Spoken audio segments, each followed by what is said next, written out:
Итак, значит, я начал переварят своего транзитного щитка. Сейчас термос отрезал половинки, там будет прочистка делаться. Вот, первый ряд. То есть у нас, получается, печка закончилась 36 рядами. Дальше я заново начну нумеровать этот щиток. Он у меня будет от этого места, от 36 ряда, 2,30 по проекту. Это подъемный канал второго колпака. Здесь у нас, получается, сейчас будет через два ряда вставать опять очередная рассечка, делить канал на колпак. Значит, как можно заметить, я погнал наш транзитный щиток. И смысл в том, что раз, два, три, 4 кирпича я кладу без подвески уже. То есть у меня в этом случае швы будут пошире, а в этом поуже. Кладку я веду, в общем, прямо по кладке хожу, а куда деваться? Приходится таким макаром действовать.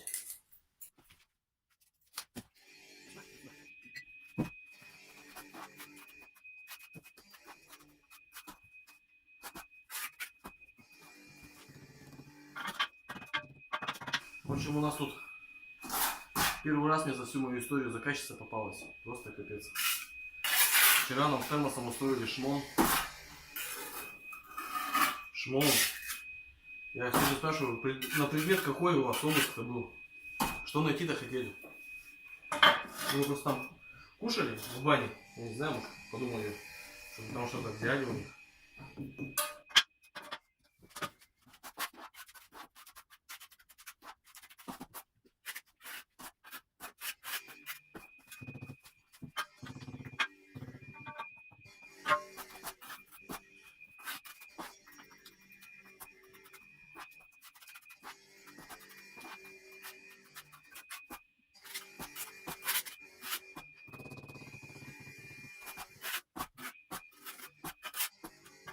Так, значит, 15 ряд.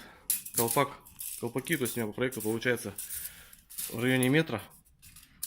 Вот он, как раз чуть больше метра.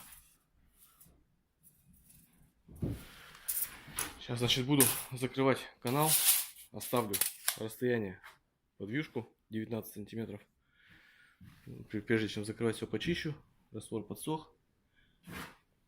То есть я всегда сначала кладу, потом рядков 10 чищу. Ну не 10, там чуть поменьше, полметра. Потому что сырой раствор, он растирается по каналу. Плохо получается его чистить. Так, значит, на какой 16 ряд это получился, да, примерно там где-то так. Я уже устал считать. В общем, смотрите, я закрыл колпак, то есть высота колпака у меня составила тоже 100 сантиметров. То есть у меня все 4 колпака по 100 сантиметров. Желательно, чем выше колпаки, тем их делать меньшего объема, чтобы меньше было вероятность выпадания конденсата. Ну, это желательно. То есть в теории одно, на практике, как всегда, другое.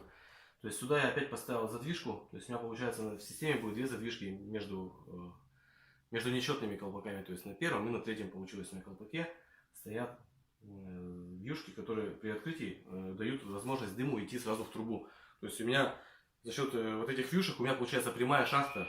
Из топливника выходят газы, выходят и прям поднимаются сразу в трубу идут. Если все две вьюшки плюс вьюшка трубы, если будет открыто, сразу будет идти напрямую вверх. Ставлю очередную рассечку, последний канал, последний, точнее, колпак. Получается вот здесь вот колпак. Здесь уже будет подъемный канал. Рассечка и в трубу. Труба где-то здесь, стропилу вот эту будем удалять. Вот там прям до дна видно, пакетик там лежит. Так, ты вырезал там, нет? Вырезал, да? Так, уже прочистную дверку вырезал. Положить тут надо будет. Задвижку проверил, все работает, все хорошо. Итак, высота еще у меня получилась проектная 2,30 от того уступа, скажем так, от нижнего, да, от самого, от короны. Какой ряд? Сейчас это Дима нам скажет, какой ряд получается. 33. 33 ряд. Напомню, у нас получилось внизу 36, а здесь 33, да, примерно. Ну, где-то так. То есть 33 рядом я закрываю колпак. Высота колпака у меня получилась метр. В принципе, у меня везде есть одинаковая высота колпака. Все 4 колпака имеют одинаковую высоту. Лучше делать, чем выше, тем объем поменьше. Это будет лучше. Ну, в принципе, у них у самих по себе. Объем не сильно большой. Ляпочка какая-то. Вот, сейчас, значит, буду закрывать 33 и еще верхним рядом получится 34 ряда. Верхний ряд у меня получается общий выступ. И в это место финальную задвижку поставлю на трубу. Итак, значит, последний ряд я сделал.